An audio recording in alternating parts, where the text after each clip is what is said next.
A chance encounter brings a wealthy businessman face to face with the woman who stole his heart decades ago, now struggling to make ends meet with a humble lemonade stand.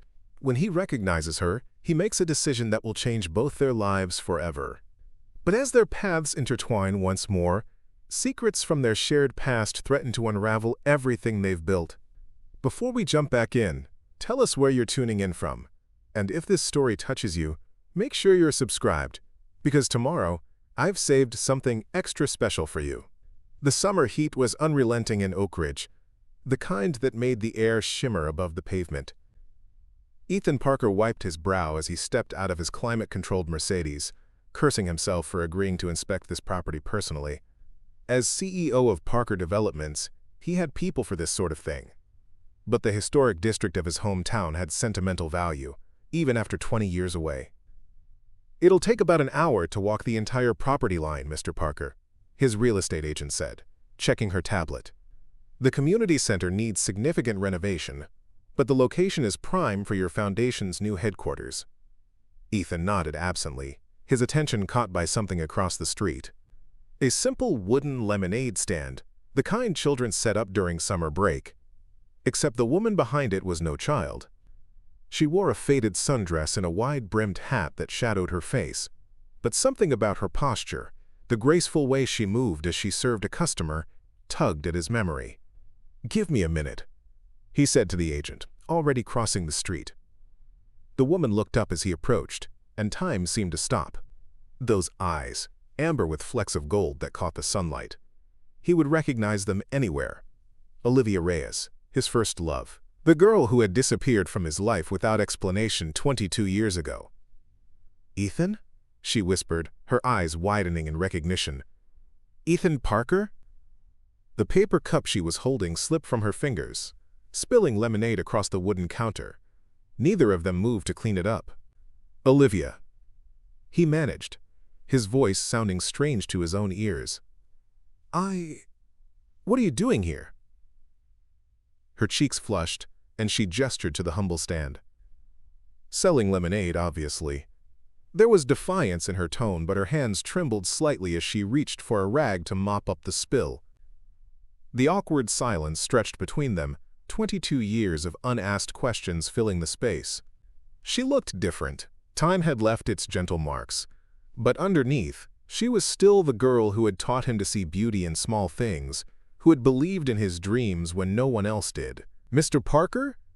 The real estate agent's voice cut through his thoughts. "We're on a tight schedule." "I need to reschedule," he said without turning around. "Something's come up." The agent began to protest, but Ethan was already reaching for his wallet. He placed $500 bills on the counter. "I'd like to buy your entire inventory," he said to Olivia. Her expression hardened. "I don't need your charity, Ethan." "It's not charity. I'm thirsty." He managed a smile. "And I have a lot of people back at the office who could use refreshment." She hesitated, then carefully pushed the money back toward him. $3 per cup. That's my price. For everyone." The Olivia he remembered had been just as stubborn. He put away his wallet and placed 3 singles on the counter instead. "1 cup, then. And maybe a few minutes of your time? For an old friend?" The word friend hung awkwardly between them. They had been much more than friends once. Olivia poured his lemonade, her movements deliberate. "I close at 4. I can spare a few minutes then." "I'll be back," he promised, taking the cup. Their fingers brushed in the exchange, and he felt an unexpected jolt, like static electricity but warmer.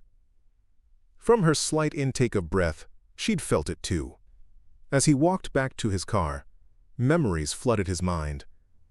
Summer nights by the lake, whispered dreams under star-filled skies, the promise they'd made on graduation night, to build a life together once he returned from college.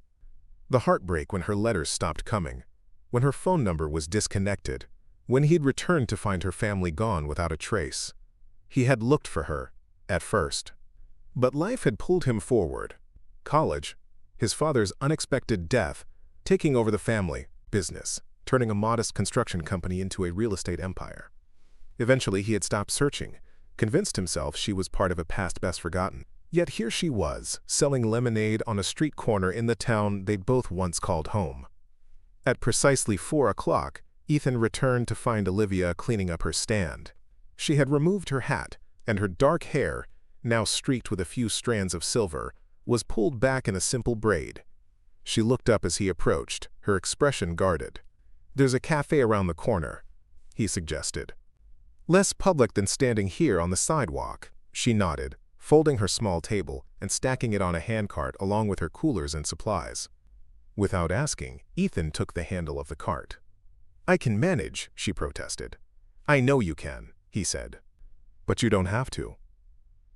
The cafe was quiet, the afternoon rush not yet begun. They found a table in the corner, away from the windows. After ordering coffee for him, tea for her, an uncomfortable silence fell. "So," Ethan began. "Selling lemonade?" She sighed. "It's temporary. Between jobs at the moment." "What do you usually do?" "I teach art at the community center, the one you were looking at buying earlier." Her eyes met his challengingly. "At least until the end of summer, when they close it down." Ethan winced. "You heard about that?" "Small town. News travels." She stirred her tea unnecessarily. "What brings the great Ethan Parker back to Oakridge? I thought you were too big for this place now." There was hurt beneath her sarcasm, old wounds that had never properly healed. "My foundation is expanding its outreach programs. I wanted to establish something here, where I grew up. The community center location is perfect, central, accessible, already zoned for public use. And the current programs? The people who depend on that space would be relocated during renovation, then welcomed back with improved facilities," he explained. "I'm not the villain here, Olivia." She looked away. "You were always good with plans, figuring out how to make things work." "Not always," he said quietly. "I never figured out what happened to you." Her fingers tightened around her cup. "Life happened, Ethan. Not everything goes according to plan. You disappeared. No goodbye, no explanation. I came home from freshman year and you were just gone. I wrote to you," she said, her voice barely above a whisper, "every week for months. I never got any letters after the first few." She looked up sharply. "Really?" "Because I never got any responses." The realization hit them both at the same time. Something had interfered with their communication, all those years ago. "My father," Ethan said slowly, "he never approved of us. Said you would hold me back, that I needed to focus on my future. My mother moved us suddenly to take care of my grandmother. She was controlling. Said a long-distance relationship would distract me from helping with Grandma's care." Olivia shook her head. "I always wondered if they made sure we lost touch." Ethan finished. The bitterness of this betrayal, even decades later, tasted sharp on his tongue. Preparing and narrating this story took us a lot of time, so if you are enjoying it, subscribe to our channel. It means a lot to us. Now back to the story. "What happened after you moved?" Ethan asked. Olivia took a deep breath. "Life got complicated. Grandma's illness was expensive. Mom couldn't handle it alone. I deferred college to work full-time, help with medical bills." She gave a small, sad smile. "By the time things stabilized, too many years had passed. You were already making headlines with your business success. And you never reached out? Would it have mattered? You had moved on. New life, new circles." She hesitated. "New relationships." The memory of his brief, failed marriage flickered in Ethan's mind. "Nothing that lasted. I followed your career sometimes," she admitted. "Hard not to when you're on the cover of business magazines." "And you? Did you ever go back to school?" "Community college. Art education degree. Not quite the fine arts program at NYU we talked about, but it suits me." Her expression softened. I love teaching. Seeing children discover their creativity there's nothing like it. Ethan found himself studying her face, noting the laugh lines around her eyes, the confident set of her shoulders. This was not the same girl he had loved, but a woman shaped by her own journey, her own triumphs and struggles. "And the lemonade stand?" he prompted gently. Her cheeks colored slightly. "The community center's funding was cut. My position with it. The lemonade stand helps make ends meet until school starts and I can substitute teach." She straightened. "It's honest work." "I never suggested otherwise," Ethan said. "Actually, I admire your resourcefulness." "Don't patronize me, Ethan." "I'm not. I mean it." He leaned forward. "Do you remember what you told me the day my science project failed in 10th grade? A small smile touched her lips.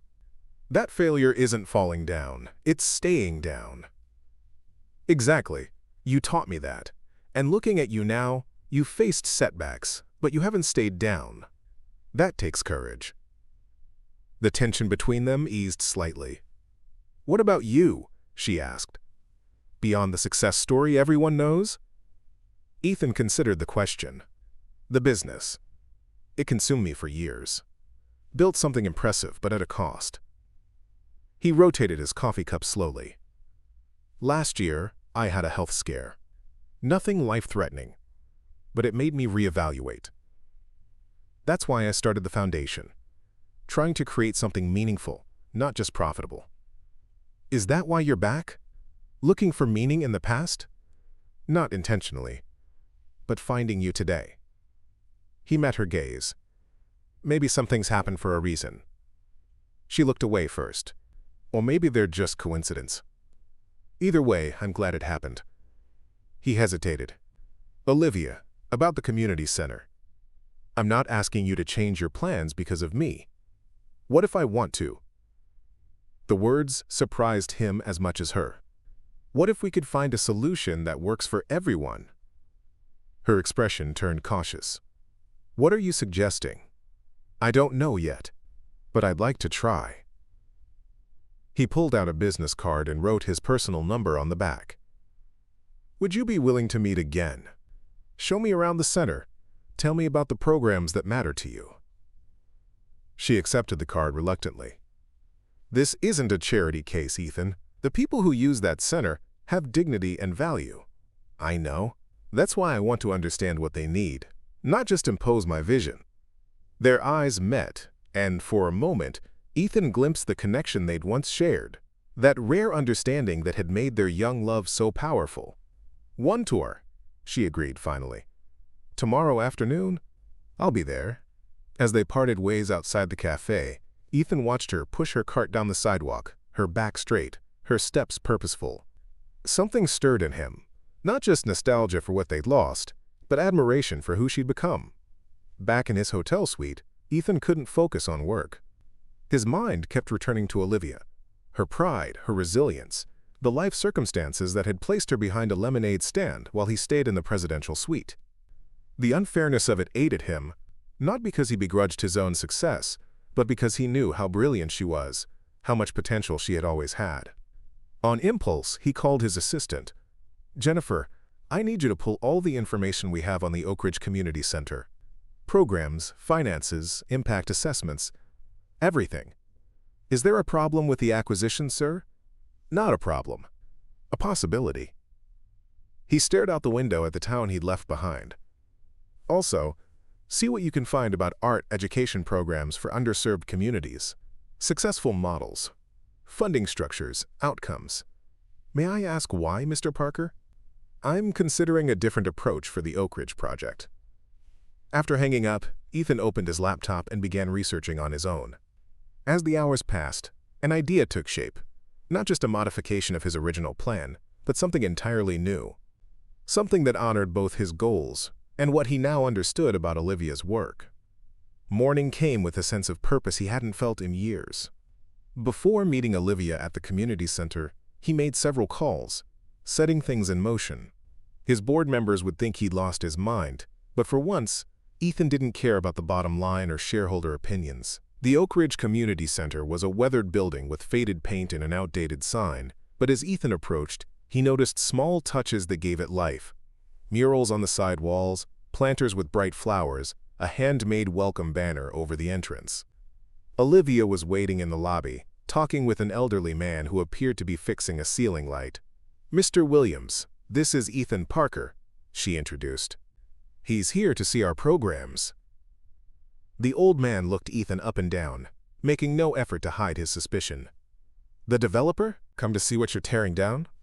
"Actually, I'm here to learn," Ethan replied, extending his hand. "I understand this place means a lot to the community." 52 years I've been coming here," Mr. Williams said, grudgingly shaking Ethan's hand. "Started as a kid in the basketball program. Now I help maintain the place. Not much, but it's something." "Every contribution matters," Ethan said sincerely. Mr. Williams studied him for a moment longer, then nodded slightly. "Well, you couldn't ask for a better guide than Ms. Reyes here. Heart and soul of this place, she is." As the older man returned to his work, Olivia led Ethan down a hallway lined with children's artwork. "We serve about 300 people weekly," she explained. "After-school programs, senior activities, community health clinics, job training." She showed him classrooms where teenagers received tutoring, a small gymnasium where children played basketball, a kitchen where volunteers prepared meals for homebound seniors. "And this is my room," she said, opening a door to reveal an art studio filled with natural light from large windows. Student projects in various stages of completion filled every surface: sculptures, paintings, collages. "It's amazing," Ethan said, genuinely impressed. "You've created something special here." "We all have," she corrected. "Every teacher, volunteer, and participant." She walked to a shelf and picked up a clay sculpture of two hands clasped together. "Miguel made this. He's 9, barely speaks English, struggles in traditional classrooms. But here," she gestured around the studio, "he communicates beautifully." Her passion was evident in every word, every gesture. This wasn't just a job for her. It was a calling. "What happens to Miguel when the center closes?" Ethan asked quietly. Olivia carefully replaced the sculpture. "That's what keeps me up at night. Not just Miguel. All of them. Where will they go? Who will see their potential when the school system has already written them off?" The tour continued, and with each room, each program, each story, Ethan's conviction grew stronger. His new plan wasn't just right. It was necessary. As they returned to the lobby, he turned to Olivia. "Thank you for showing me all this. It's given me a lot to think about." "Will it change anything?" she asked directly. "Yes," he said. "It already has." Her expression remained guarded. "Ethan, I need to be clear about something. If you're thinking of helping because of our past, or because you found me selling lemonade—" "This isn't about rescuing you," he interrupted gently. "This is about recognizing value. What happens here matters. It should continue and expand." Before she could respond, his phone rang, the call he'd been waiting for. "Excuse me, I need to take this." He stepped away, listening intently to his lawyer on the other end, asking several clarifying questions before ending the call with, "Make it happen." When he returned to Olivia, something in his expression must have betrayed his excitement. "What is it?" she asked. "I'd like to show you something. Can you get away for an hour?" She hesitated, then called to a colleague to cover her afternoon class. They walked to Ethan's car in silence, the air between them charged with unasked questions. As they drove through town, Ethan felt a strange blend of nervousness and certainty. He hadn't felt this way since pitching his first major development project, terrified of rejection but completely convinced of his vision. He parked in front of a large, abandoned department store in the town's commercial district. The building had been vacant for years, its once grand facade now shabby with neglect. "Why are we here?" Olivia asked as they got out of the car. "Bear with me." Ethan led her to the entrance, unlocked the door with a key he'd picked up that morning, and ushered her inside. The interior was cavernous, dusty, and empty, except for a few abandoned display fixtures. Sunlight streamed through large windows, illuminating motes of dust dancing in the air. "This building has been sitting empty for almost a decade," Ethan explained, his voice echoing slightly. "The town can't afford to develop it, and no business wants to take on a space this size in a small downtown." Olivia looked around, confusion evident on her face. And I just bought it," She turned to him sharply. What about the community center? I'm still buying that too. He smiled at her startled expression. The foundation will renovate both properties but for different purposes. Understanding began to dawn on her face. You're going to move the community center here? Not move. Transform, Ethan gestured around the space. Triple the square footage. Dedicated classrooms. A proper art gallery to showcase student work. Multi-purpose spaces for community events. A commercial kitchen that can serve as both a training facility and a community cafe. As he spoke, he moved through the space, pointing out where each element would go, his vision so clear he could almost see it already completed. The original center will become the foundation's regional headquarters, as planned. But this, he turned back to her, this could be something extraordinary. A true community hub that serves everyone and sustains itself through a combination of foundation support, grants, and social enterprise ventures. Olivia stood very still, her expression a mixture of hope and disbelief. Why would you do this? Ethan walked back to her, stopping when they were just a few feet apart. Because you showed me what matters, what truly creates value in a community. It would be millions of dollars. Yes, he acknowledged. Money well spent. And the existing programs, the staff, would transfer here, with expanded budgets and resources. He took a deep breath. Actually, I was hoping you might consider taking on a larger role. Director of Arts Education, overseeing an expanded program that could reach 10 times the students you work with now. She stared at him, speechless. I know it's sudden, he continued. You don't have to decide right away. But I've seen what you can do with limited resources. Imagine what you could accomplish with proper support. Ethan, she finally managed, this is overwhelming. Yesterday I was selling lemonade to make rent. Today you're offering me a dream job in a building that doesn't exist yet. It will exist, he promised. Whether you take the position or not, this project is happening. She walked a few steps away, her arms wrapped around herself. Why now? Why after all these years? Ethan considered his answer carefully. Finding you again, it made me remember who I wanted to be before ambition and business became my whole identity. The person who wanted to build things that matter, not just things that profit. Olivia looked around the empty department store space, her mind racing with possibilities. You're serious about this? Completely, Ethan replied. The paperwork is already being drawn up. Even if I don't take the position? Even then. This isn't conditional, Olivia. I believe in what you're doing here, whether or not you want to work with me. She walked slowly around the space, her footsteps echoing on the dusty floor. I need time to think about all this. Of course. He checked his watch. I should get you back to the center. You probably have classes this afternoon. The drive back was quiet, both lost in their own thoughts. When Ethan pulled up in front of the community center, Olivia turned to him. Thank you for showing me this. It's an incredible vision. Your vision, he corrected. I'm just providing the means to make it happen. Can I ask you something? Her voice was hesitant. Are you doing this because you feel guilty about the past? About what happened between us?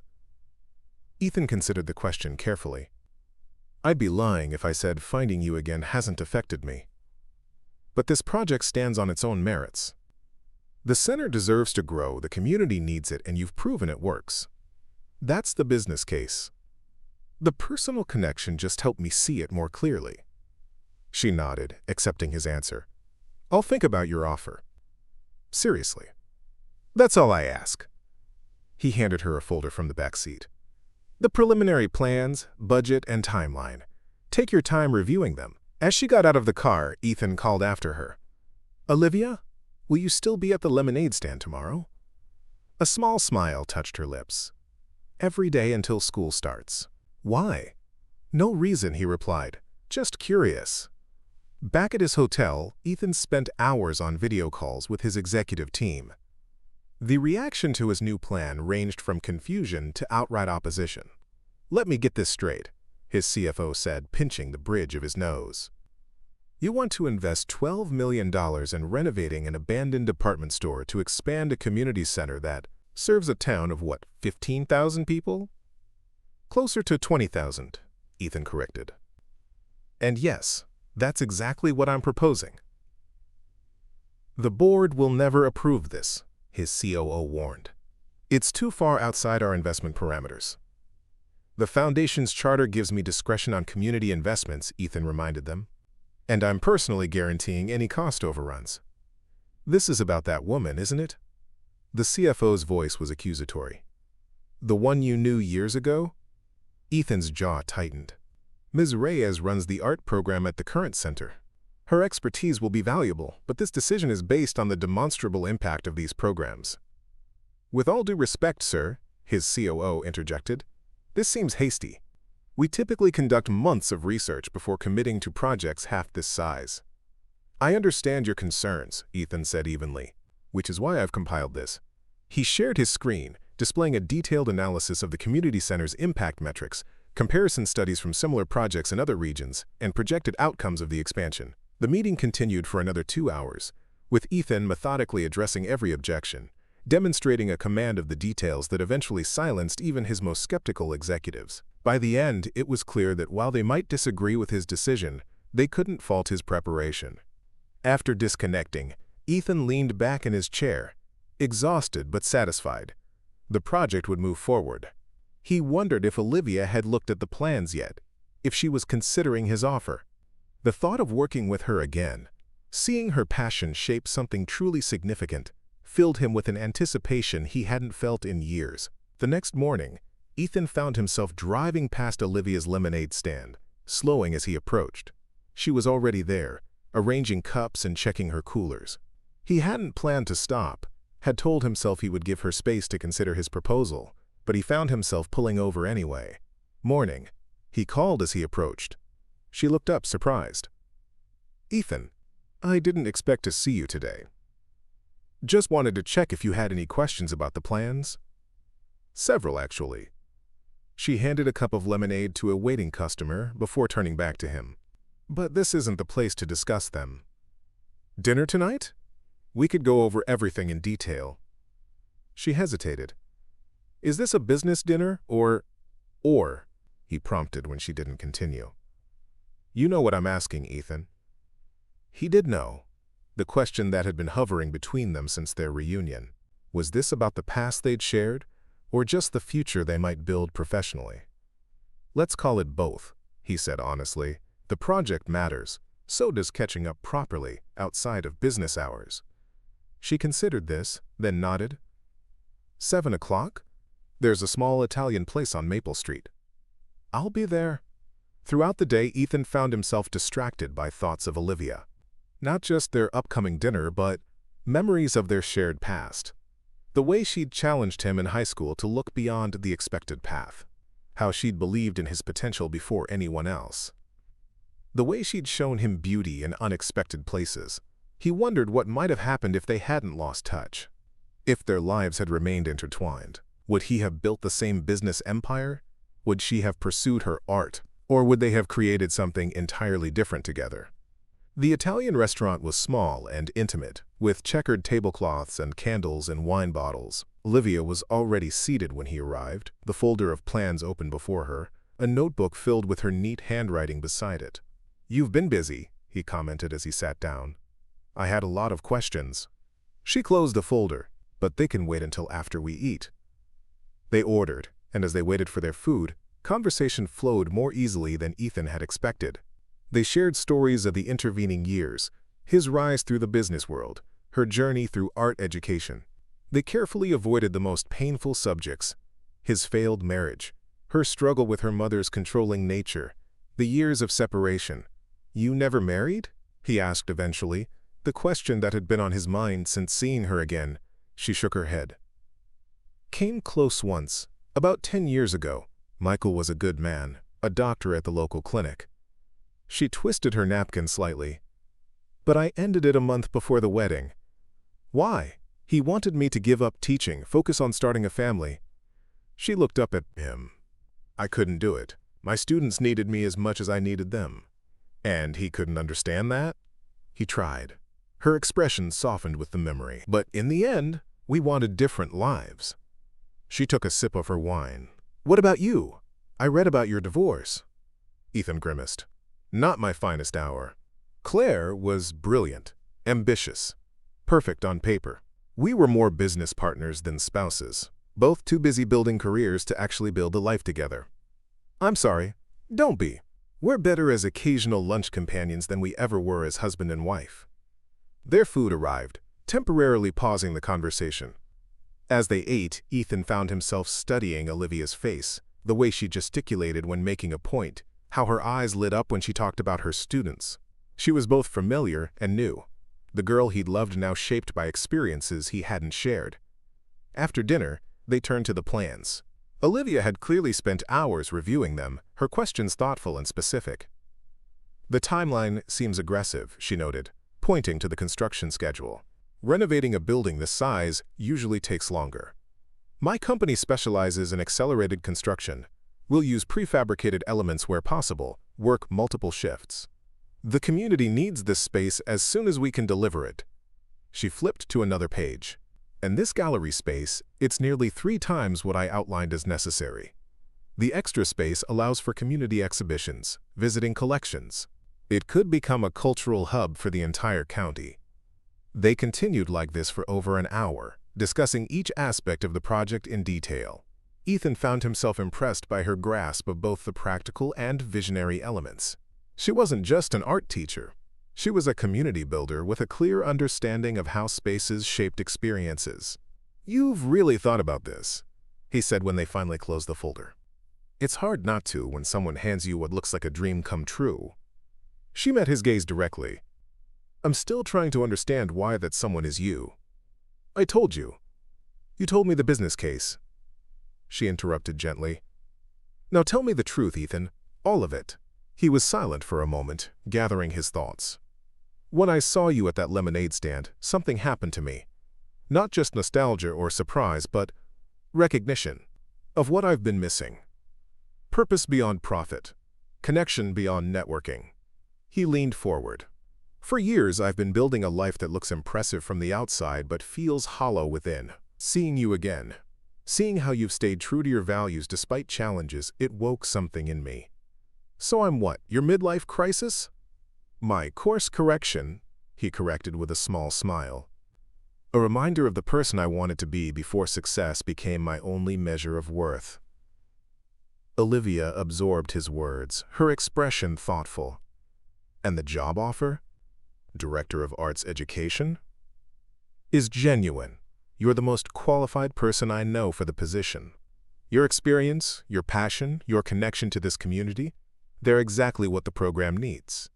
And if I say no to the job but yes to the project, then we find another director, though they won't be as good as you would be. And if I say yes to the job, what does that mean for this?" She gestured between them. "That's entirely up to you," Ethan said carefully.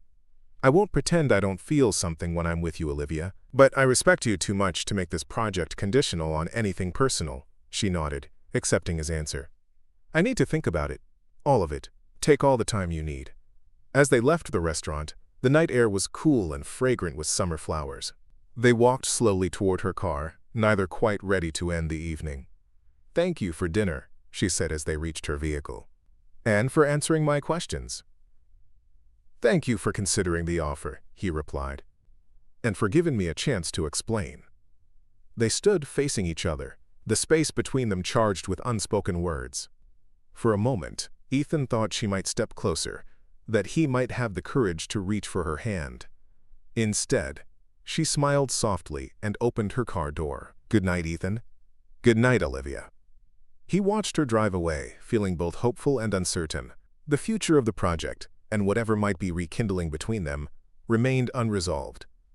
The next week passed in a flurry of activity.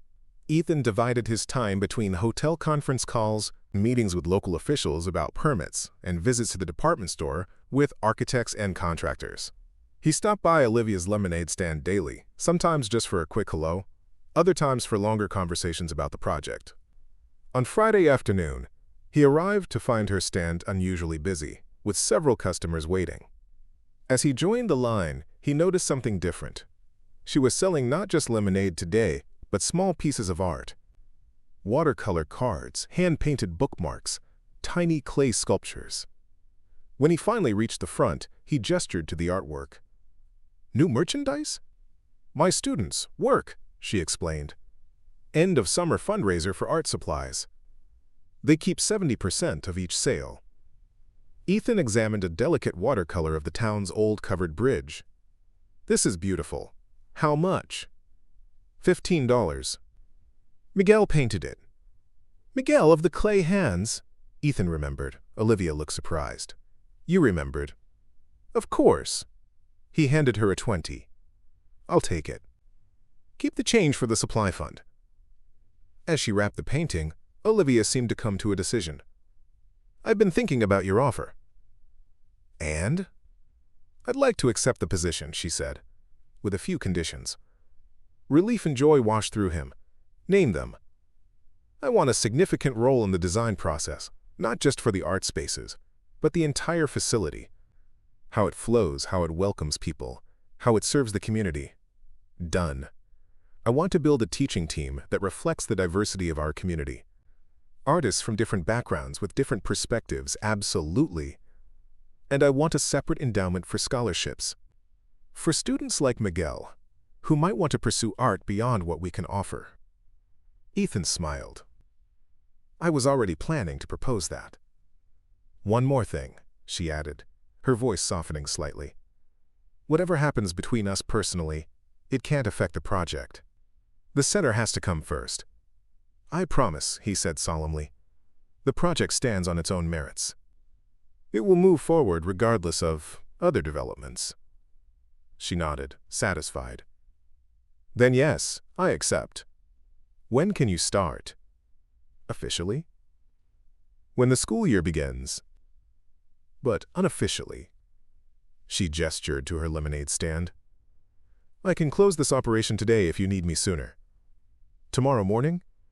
Breakfast meeting with the architects?" "I'll be there," she promised. As Ethan turned to leave, clutching his small watercolor, Olivia called after him. "Ethan, thank you for believing in this. In me." "Always," he replied, the word carrying more weight than he intended.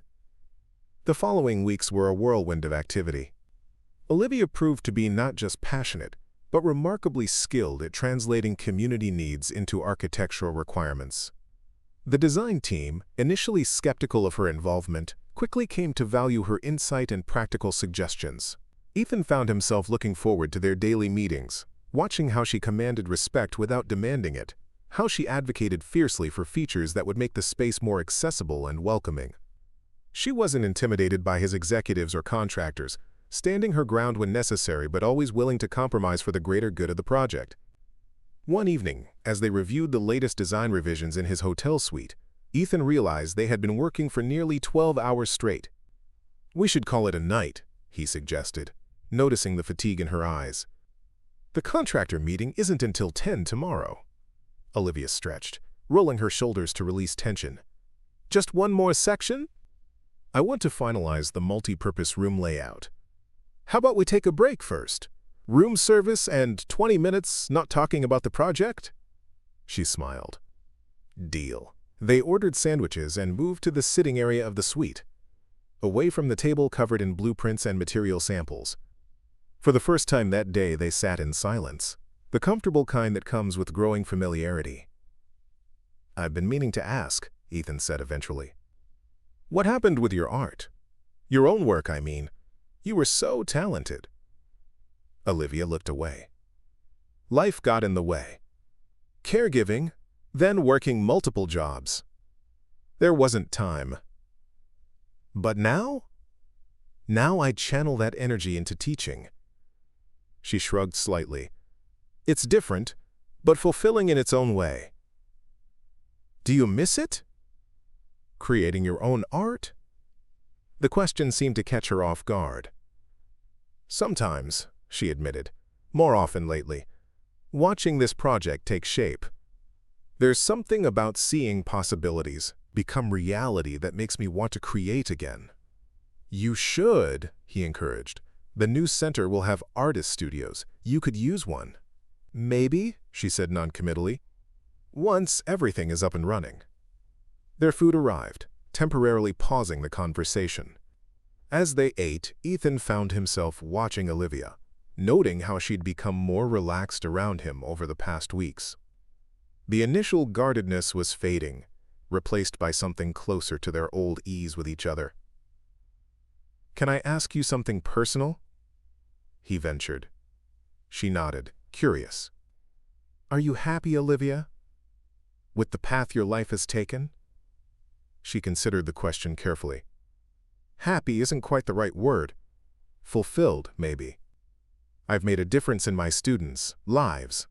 That matters. She set down her sandwich. But there are regrets, too. Roads not taken. Dreams deferred too long. Like your art. Like my art, she agreed. Like other things, too. The unspoken hung between them. The life they might have shared if circumstances had been different. "What about you?" she asked. "Has success brought happiness?" "It brought satisfaction," he replied honestly. "Validation. Security. But happiness?" He shook his head. "That's been more elusive. And now, with this project, now I feel purposeful again. Like I'm building something that matters, not just something that profits." He met her gaze. "Working with you has reminded me why I wanted to be an architect in the first place. To create spaces that change how people experience the world." "You never did become an architect," she observed. "The family business needed me after Dad died. Construction seemed close enough." He smiled ruefully. "Another road not taken." They lapsed into silence again, each contemplating paths diverted and choices made. The weight of their shared history and separate journeys filled the space between them. "We should get back to work," Olivia said finally. "That multi-purpose room won't design itself." As they returned to the blueprints, Ethan felt a shift between them. A deeper understanding, a recognition of the complex interplay between past and present that defined their renewed connection. Days turned into weeks. As the project gained momentum, permits were approved, contracts signed, construction crews assembled. The community's initial skepticism began to transform into cautious excitement as renderings were released and town hall meetings explained the vision. Olivia became the project's public face, her deep community connections and genuine passion making her the perfect ambassador. She organized preview events, student art exhibitions showcasing what the new center would enable, and outreach programs to ensure everyone felt included in the process. Ethan watched her thrive in this expanded role, her natural leadership abilities blossoming with proper support and resources.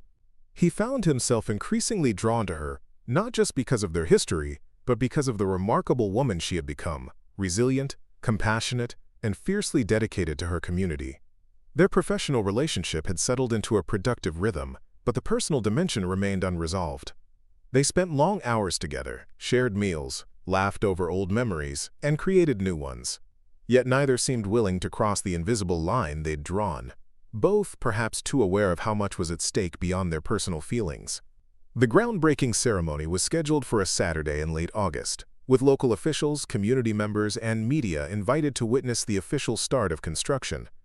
Ethan arrived early to find Olivia already there, directing volunteers as they set up chairs and a small stage.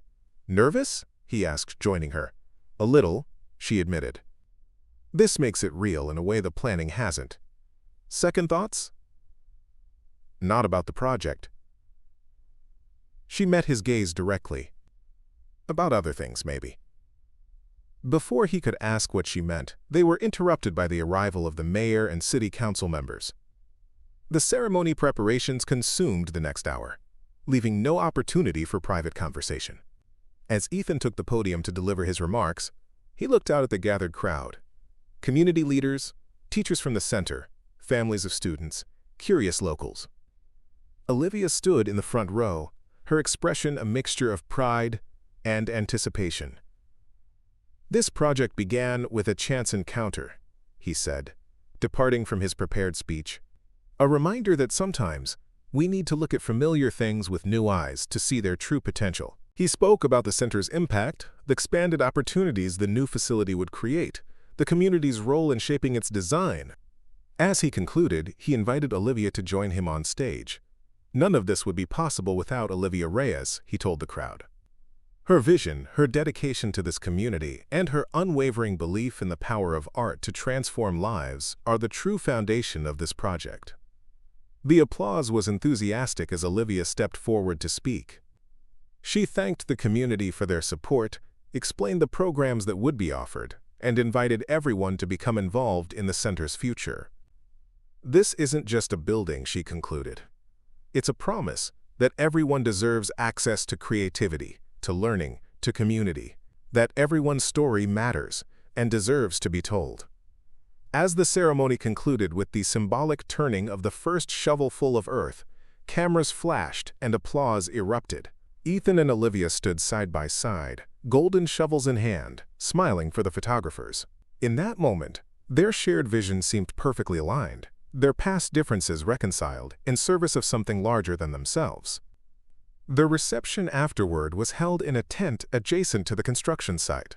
As Ethan circulated among the guests, accepting congratulations and answering questions, he kept finding his attention drawn to Olivia. She moved through the crowd with ease, her genuine warmth evident in every interaction. He was speaking with the school superintendent when he noticed her slip away from the tent, heading toward the abandoned department store that would soon be transformed. Excusing himself, he followed. Inside, the building was empty and echoing, dust motes dancing in the shafts of afternoon sunlight streaming through the windows. Olivia stood in the center of the main floor, arms wrapped around herself, looking up at the high ceiling. "Everything okay?" Ethan asked, his voice echoing slightly in the empty space. She turned, not surprised to see him. Just needed a moment away from the crowd, to take it all in. He joined her, looking around at the vast, empty space that would soon be filled with activity and purpose. "Hard to believe it's really happening." "Because of you," she said softly. "Because of us," he corrected. "This is as much your vision as mine now." They stood in silence for a moment, the weight of the day's significance settling around them. Then Olivia turned to face him fully. "You never asked what I meant earlier. About having second thoughts. I assumed you'd tell me when you were ready." She took a deep breath. "I've been so focused on keeping our professional relationship clear, on making sure this project succeeds, that I've been avoiding the other part of this. The part about us." Ethan's heart quickened. "And now? Now I'm wondering if I've been too cautious, too afraid of complicating things." She moved a step closer. "When you found me at that lemonade stand, I told myself it was just coincidence, that the past was past. But every day since then has felt like picking up a conversation that was interrupted years ago." "That's exactly how it feels to me," Ethan admitted. "Like we've been given a second chance to finish what we started." "Is that what you want? A second chance?" The question hung between them, laden with 2 decades of separate lives, of choices made and paths not taken. Ethan considered his answer carefully, aware that whatever he said next would change the course of their renewed relationship. "Yes," he said simply.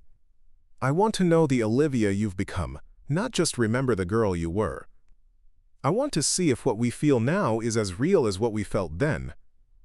She smiled, a mixture of hope and vulnerability in her expression. "Even with all the complications? The project?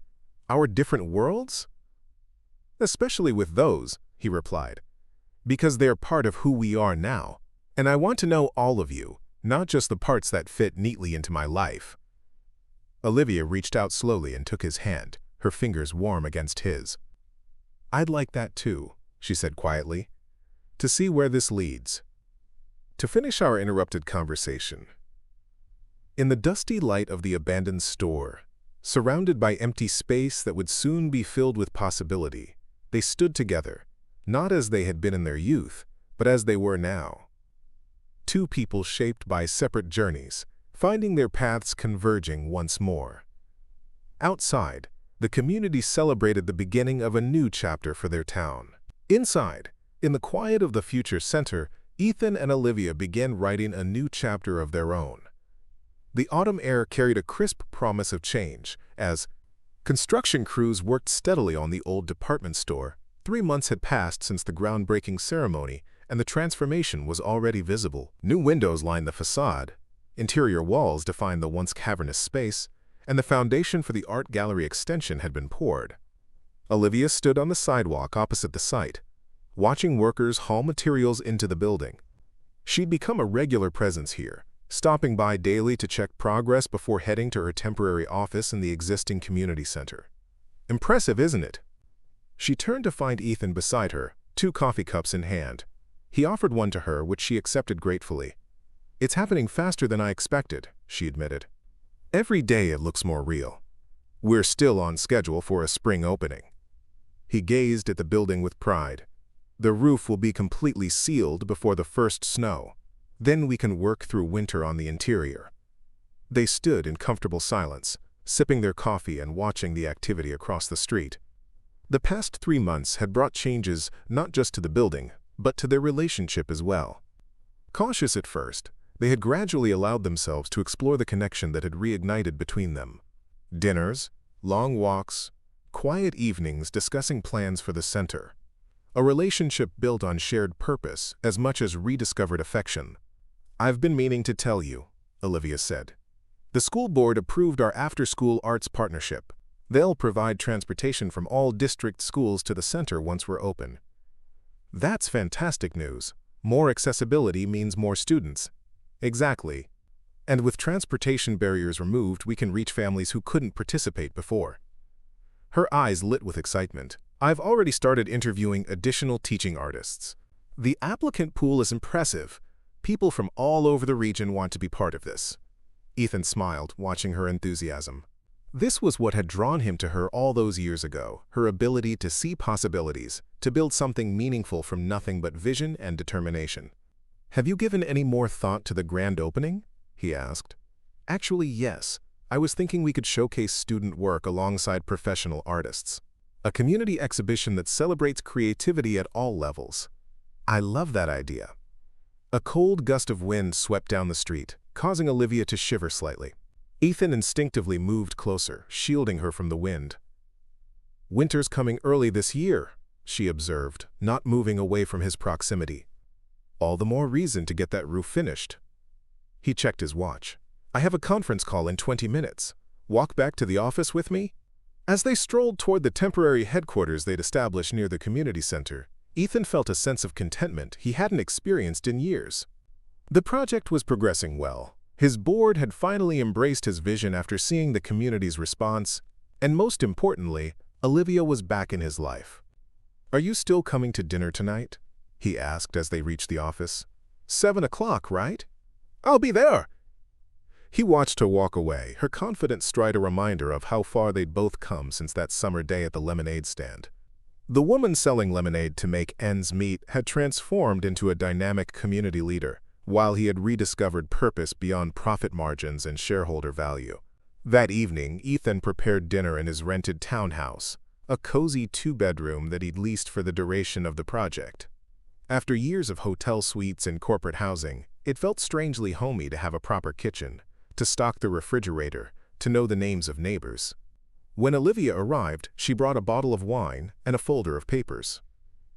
"Sorry to bring work," she said as he took her coat, "but I wanted to show you these grant applications before I submit them." "Always working," he teased gently, says the man who took 3 calls during yesterday's lunch. He laughed, acknowledging the truth in her gentle rebuke. They had both always been driven, focused on their goals. The difference now was that their goals aligned, creating harmony rather than competition in their shared ambition. Over dinner, they discussed the grant applications, additional funding for specialized equipment in the ceramics studio, a visiting artists program, scholarships for advanced students. Ethan listened attentively, offering suggestions where appropriate, but mostly admiring how thoroughly she had considered every detail. "You've thought of everything," he remarked as they cleared the dishes. "The center is lucky to have you." "I've waited a long time for an opportunity like this," she replied. "To build something lasting, something that will outlive my individual contribution. Is that important to you?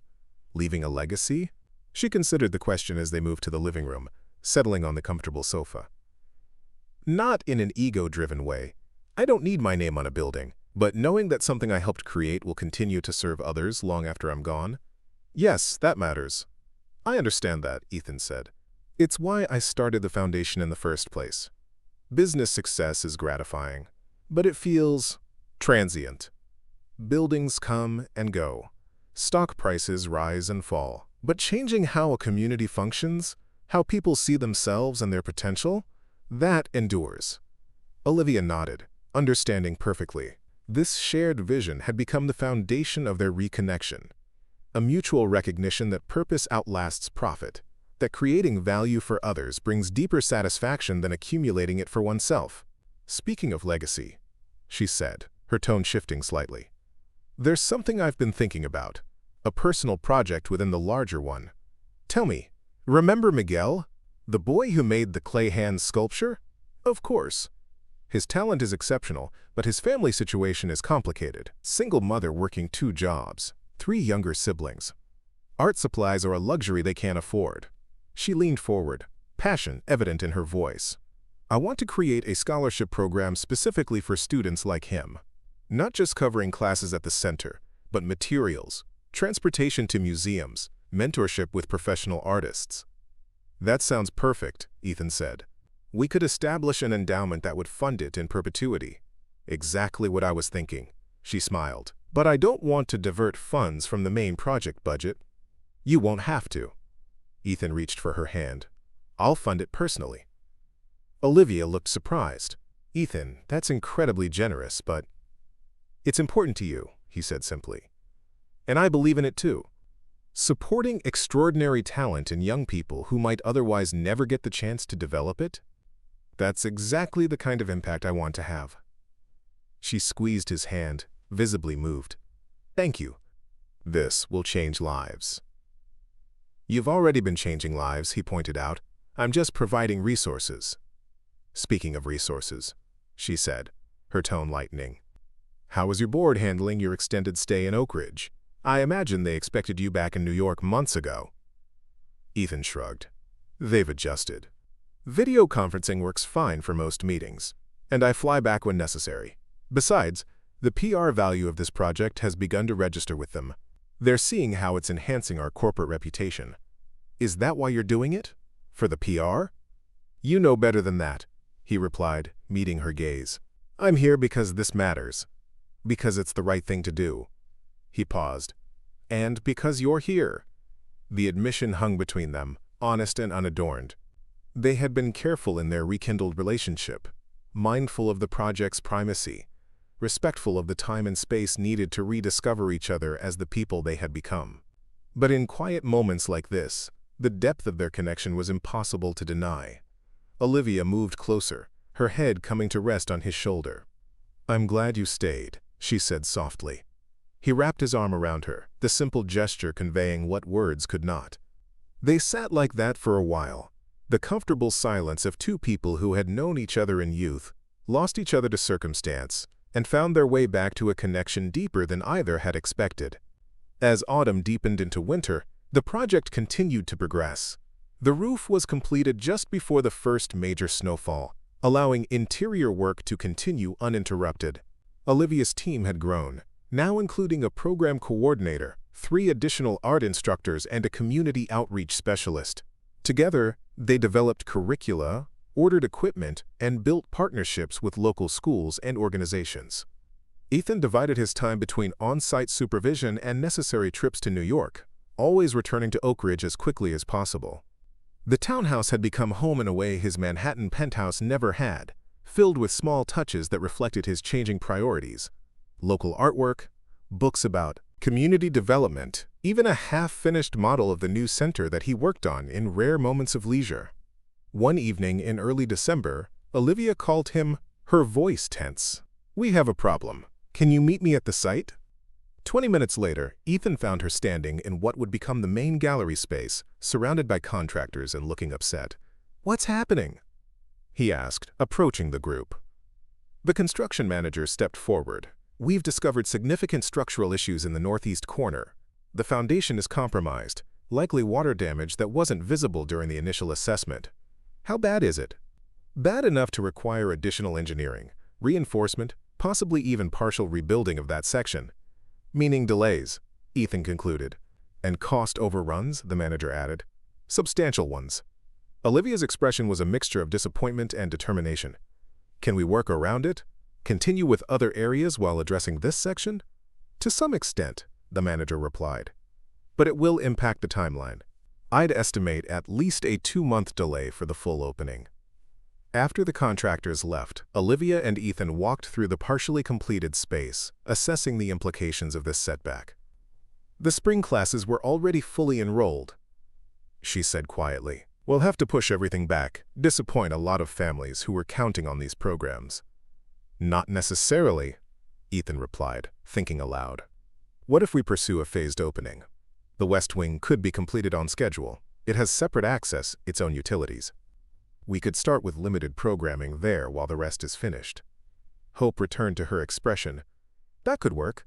We'd need to adjust, prioritize which programs launch first. But it's better than delaying everything. I'll have the team revise the construction schedule tomorrow, he promised. We'll make this work, Olivia. She stopped walking and turned to face him. How do you do that? Do what? Find solutions instead of dwelling on problems. See opportunity in setbacks. He smiled slightly. Years of business crises, I suppose. Nothing ever goes exactly according to plan.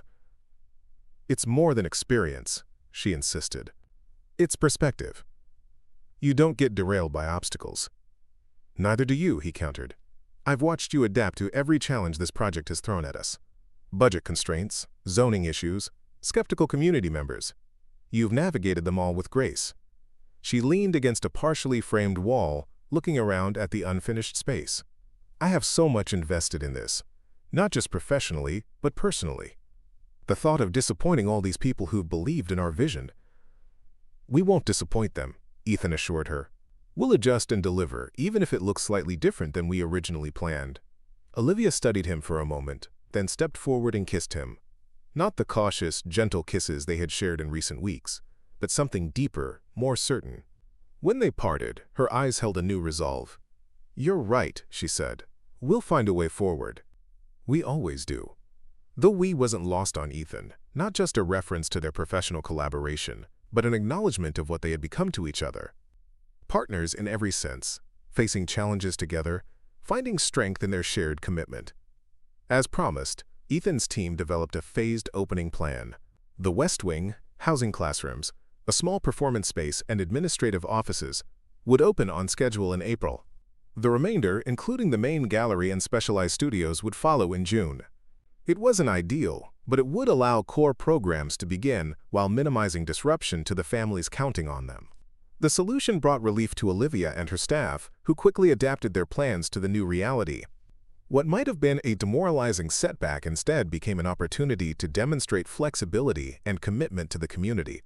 As the winter solstice approached, bringing the year's shortest days and longest nights, Ethan found himself reflecting on the remarkable turn his life had taken.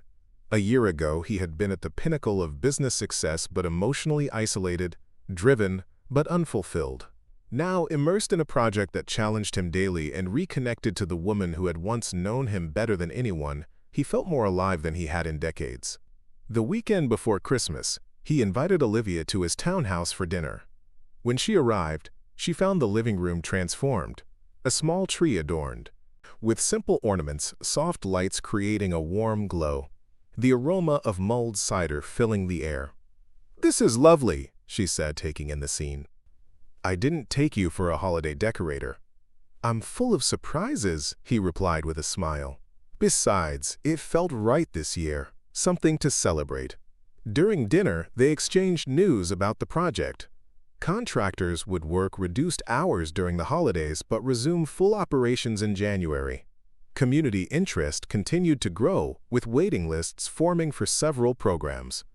The Scholarship Fund for Talented Students had secured its first corporate sponsor in addition to Ethan's personal contribution. As they moved to the living room afterward, Ethan seemed uncharacteristically nervous. He handed Olivia a small, wrapped package. "It's a bit early for Christmas, but I wanted to give you this tonight." She opened it carefully to reveal a small wooden box. Inside, nestled on velvet, was an antique silver key. "It's beautiful," she said, lifting it curiously.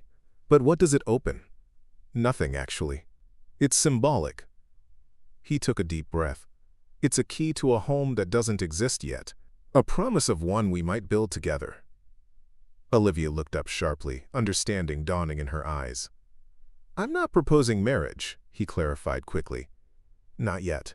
That would be rushing things, given that we've only been back in each other's lives for a few months. But I am proposing a future together, Olivia. One we create intentionally, step by step." She held the key tightly, her expression a mixture of surprise and emotion. "Ethan, You don't need to answer now," he assured her. "I just wanted you to know where I stand, how I feel about you. About us." She was quiet for a moment, looking at the key, then back at him. "I've been afraid to think too far ahead," she admitted. "Afraid to trust that this is real, that it can last." "I understand that fear," he said. "We both know how easily people can be separated, how circumstances can intervene. But I believe we're stronger now than we were then, more resilient, more certain of what matters." He took her free hand in his. "I'm not going anywhere, Olivia. Not this time." She looked at their intertwined fingers, then back at his face. "I want to believe that. I think I do believe it." "Then keep the key," he said softly, "as a promise from me to you. When you're ready, whether that's months from now or years, we'll talk about what our shared home might look like." She closed her hand around the key, a silent acceptance of his offer. Then she leaned forward and kissed him, the gesture conveying what words could not: gratitude, hope, and the fragile courage of trusting in a future together. As winter gave way to spring, the project entered its final phases. The West Wing was completed on schedule, freshly painted and furnished, ready for its April opening. Community excitement had built steadily, fueled by regular updates in local media and preview events for schools and community organizations. Olivia had settled into her leadership role with natural ease. Her team looked to her for guidance and inspiration, while community members recognized her as the heart of the initiative. She had transitioned from art teacher to program director seamlessly, her vision expanding to encompass not just classes and exhibitions, but community-wide cultural development. Ethan, for his part, had surprised himself by how deeply involved he remained in the daily progress of the center. What had begun as a philanthropic gesture had evolved into a personal passion. He knew every contractor by name, understood the minutiae of building systems, and participated actively in programming decisions. More significantly, he had begun to see Oakridge not as the town he'd left behind, but as a community he was helping to strengthen, perhaps even a place he might someday call home again. The day before the West Wing's official opening, Ethan and Olivia walked through the completed spaces together, ensuring everything was ready for the ribbon-cutting ceremony. "Hard to believe we're actually here," Olivia said, running her hand along a freshly painted wall. "After all the planning, the setbacks, the adjustments." "Worth every minute," Ethan replied, watching her take in the space they had created together. They reached the main classroom, where student artwork had been displayed on the walls, a preview of the instruction that would soon fill this space with creativity and learning. "Oh," Olivia exclaimed softly, stopping before one particular display. "You found them." Ethan smiled. The display featured framed sketches from their high school art class, Olivia's remarkable teenage work that he had tracked down through their old teacher, now retired but delighted to contribute to the center's opening. "You were talented even then," he said, standing beside her as they viewed the youthful drawings. "These deserve to be seen." She touched one frame gently, a charcoal sketch of the town's old bridge, the same one Miguel had painted in watercolor the previous summer. "I'd forgotten how much I loved that bridge, how many hours I spent drawing it from different angles." "It's still there," Ethan pointed out, "waiting for you to draw it again." She looked at him, understanding his deeper meaning. "Are you suggesting I return to my own art?" "I'm suggesting you deserve to nurture your own creativity, not just everyone else's." They continued their walkthrough, checking final details, making notes of any last-minute adjustments needed before tomorrow's ceremony. As they completed their inspection, they found themselves in the small courtyard that connected the West Wing to the still under-construction main building. Spring flowers had been planted in raised beds, benches positioned to create conversation areas, and a simple fountain installed as a focal point. It was a peaceful space, designed for reflection and community gathering. "This is my favorite spot," Olivia confessed, sitting on one of the benches. Even unfinished, it feels like the heart of the center. Ethan joined her, taking in the courtyard's simple beauty. It connects everything: classrooms, gallery, performance space. A central point where all paths meet. "Like us," she said softly. "Different paths, but here we are. Together again." He took her hand, the gesture now familiar and comforting. "No matter what happens tomorrow, speeches, media coverage, community reaction, remember that we've already succeeded. We've created something meaningful that will serve this town for generations." "We have, haven't we?" Pride colored her voice. "From a lemonade stand to this. Quite a journey." "Speaking of journey," Ethan said, his tone shifting slightly, "there's something I've been wanting to discuss with you." Olivia turned to face him, curious. "My lease on the townhouse ends next month. I need to decide whether to renew it." "Oh." Her expression fell slightly. "You're thinking about returning to New York permanently." "Actually, the opposite." He squeezed her hand. "I'm thinking about buying a house here, making Oakridge my primary residence." Hope and caution warred in her expression. "Because of the center?" "Partly," he acknowledged. "The foundation will be establishing more programs in the region, and overseeing them from here makes sense." He paused. "But mostly because of you, Olivia. Because the life I'm building with you matters more than corporate headquarters or board meetings or any of the trappings of my previous existence." Her eyes widened. "You'd really do that? Move back here permanently?" "I already have, in all the ways that matter." He smiled. "The address just needs to catch up with the reality." She was quiet for a moment, processing his words. Then she reached into her pocket and pulled out the silver key he had given her months earlier. "I've carried this every day," she said, holding it up. "A reminder of your promise, of possibilities. And I'm ready to talk about what our shared home might look like," she said softly, "not just metaphorically, but literally." Joy spread through Ethan's chest, warm and certain. "Are you saying what I think you're saying?" "I'm saying let's look for a house together," she replied. "Something that's ours from the beginning, not yours or mine. A fresh start." He leaned forward and kissed her, a seal on their new commitment. When they parted, he said, "I never expected to find you again. Never thought we'd have a second chance. Yet here we are," she said, gesturing to the center around them, "building something new from the foundations of what was lost." The next morning, as community members gathered for the ribbon-cutting ceremony, Ethan stood slightly back from the podium, watching Olivia address the crowd. She spoke eloquently about community, about opportunity, about the power of creativity to transform lives. The gathered families listened attentively, many nodding in agreement, some wiping away tears of appreciation. As Olivia invited a group of students forward to help cut the ribbon, Ethan reflected on the extraordinary journey that had brought them to this moment.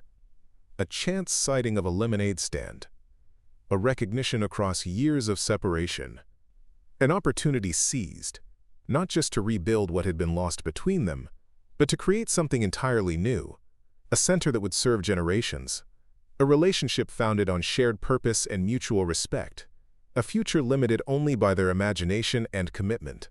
The ribbon fell away to enthusiastic applause, and the center officially opened its doors. Children and families streamed inside, eager to explore the new spaces.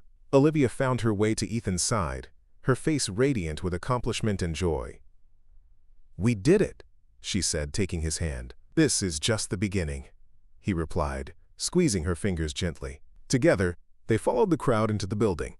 The millionaire who had recognized his first love selling lemonade and done the unthinkable, not by simply writing a check, but by recommitting to the values and vision they had once shared. And the teacher who had never abandoned her belief in the power of creativity to transform lives, including her own. As they watched children discover the art supplies waiting in classrooms, parents marvel at the thoughtful design of every space, and community leaders express pride in what their town had accomplished. Ethan and Olivia exchanged a look of profound understanding. Some journeys came full circle. Some love stories deserved second chapters. And sometimes, the most meaningful success came not from what you accumulated, but from what you built together with open hearts and shared purpose. Up next, you've got two more standout stories right on your screen. If this one hit the mark, you won't want to pass these up. Just click and check them out. And don't forget to subscribe and turn on the notification bell so you don't miss any upload from us.